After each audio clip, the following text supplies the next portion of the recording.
Friends, I hope आप लोग अच्छे होंगे। और आज हम पढ़ेंगे प्रोनाउन के बारे में। प्रोनाउन मीन्स होता है सर्वनाम। सर्वनाम के बारे में पढ़ेंगे। आप जानते हैं कि पार्ट्स ऑफ स्पीच में इसका दूसरा नंबर आता है। पार्ट्स ऑफ स्पीच में इसका दूसरा नंबर आता है। तो हम पढ़ेंगे प्रोनाउन। तो इसका डिफिनीशन है। डिफिनीशन में होता है परिभाषा, जैसे word used in place of noun is called pronoun. Word used in place of noun is called pronoun. यानी कि संज्ञा के स्थान पर प्रयुक्त किए जाने वाले शब्द को हम सर्वनाम कहते हैं। संज्ञा के स्थान पे जिस शब्द को हम रखते हैं उसको हम सर्वनाम कहते हैं। और सर्वनाम जो है वो आपके 8 प्रकार के होते हैं। 8 प्रकार के होते हैं और 8 इनका ये प्रकार है इस तरह का। पहला है पर्सनल प्रोनाउन। पहला है पर्सनल प्रोनाउन। इसका मतलब होता है पुरुषवाचक सर्वनाम। पुरुषवाचक सर्वनाम जहाँ पे इसका 3 फॉर्म होता है, फर्स्ट, सेकेंड और थर्ड फॉर्म होता है। ये हो गया पर्सनल प्रोनाउन। दूसरा है आपका रिफ्लेक्सिव प्रोनाउन। रिफ्लेक्सिव प्रोनाउन का हिंदी होता है निजवाचक सर्वनाम। निजवाचक सर्वनाम। तीसरा है एम्फैटिक प्रोनाउन। एम्फैटिक प्रोनाउन का मतलब होता है दृढ़ता प्रदर्शक सर्वनाम। जहाँ पे दृढ़ता दिखाई जाती हो उस जगह पे हम दृढ़ता प्रदर्शक सर्वनाम के नाम से जानते हैं। इसको इंग्लिश में आप एम्फैटिक प्रोनाउन कहते हैं। चौथा है डिमॉन्स्ट्रेटिव प्रोनाउन। डिमॉन्स्ट्रेटिव प्रोनाउन का मतलब होता है संकेतवाचक सर्वनाम। संकेतवाचक सर्वनाम जहाँ पे डायरेक्ट किसी चीज को संकेत करके बताया जाए वहाँ पे संकेतवाचक सर्वनाम होता है।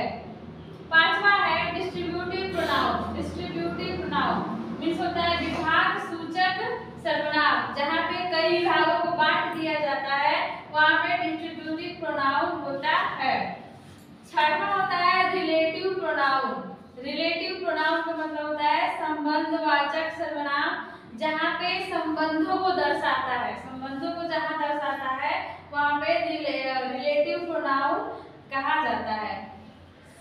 सातवां है इंट्रोगेटिव प्रोनाउन। इंट्रोगेटिव प्रोनाउन का मतलब होता है प्रश्नवाचक सर्वनाम।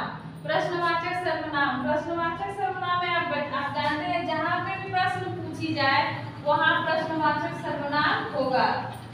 आठवां है इंडेफिनिट प्रोनाउन। इंडेफिनिट प्रोनाउन होता है अनिश्चयवाचक सर्वनाम।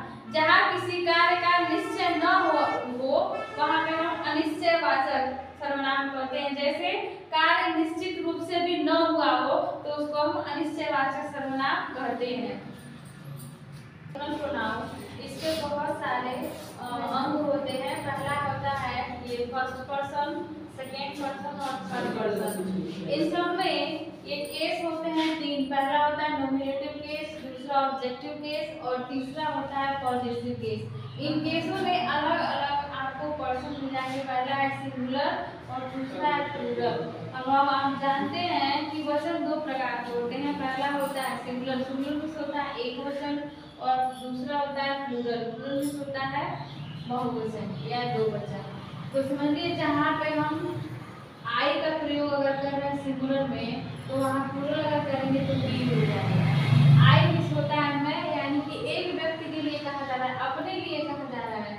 और वी मिस होता है हम, यानी कि बहुत सारे लोग अगर है वहाँ पे तो हम वहाँ पे वी का यूज कर सकते हैं।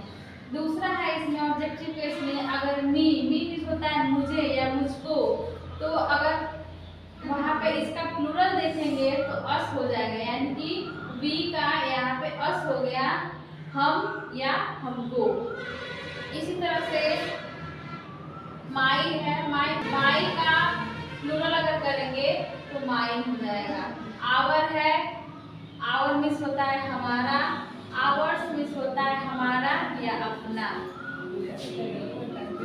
इसी तरह से सेकेंड पर्सन में है, ये सारा प्रोनाउन में है। प्रोनाउन का यूज जब हम करते हैं तो इन सब बातों का ध्यान हमें अच्छे से रखना चाहिए। सेकेंड पर्सन में यू मिस होता है आप या तुम या तुमने। मतलब हम किसी सामने वाले को बोल रहे हैं, आप या तुम या आप। उसका प्लूरल भी यू होगा क्योंकि यू ऑलरेडी प्लूरल होता है। उसमें हमें किसी और को जोड़ने की जरूरत नहीं है। होगा। और यहाँ पॉजिटिव केस में योर हो सकता है। योर मीन्स होता है तुम्हारा या अपना, सॉरी तुम्हारा या आपका। इस तरह से योर हो जाएगा। योर मीन्स होता है तुम्हारा ही या आपका ही। सेम बात वही है, थर्ड पर्सन में वही होगा। जैसे हम ही लिख रहे हैं, ही आप जानते हैं हमेशा बॉयज के लिए होता है, ये बॉयज के लिए होता है। ही मीन्स होता है वह, और सी मीन्स होता है वो। तो ये सी जो है वो गर्ल्स के लिए होता है, ही जो है वो बॉयज के लिए होता है, इट मीन्स यह होता है। और इन सब का प्लूरल अगर हम करेंगे तो दे होगा। दे मीन्स वे, दे मीन्स वे। उसी तरह से ऑब्जेक्टिव केस में थर्ड पर्सन में हम सिंगुलर में हिम का मतलब होता है उसको, हर का मतलब होता है उसकी, हर का मतलब होता है उसकी, क्योंकि ये लड़की के लिए प्रयोग किया गया है। इट मीन्स होता है इसको, ये ऑब्जेक्ट के लिए प्रयोग किया जाता है।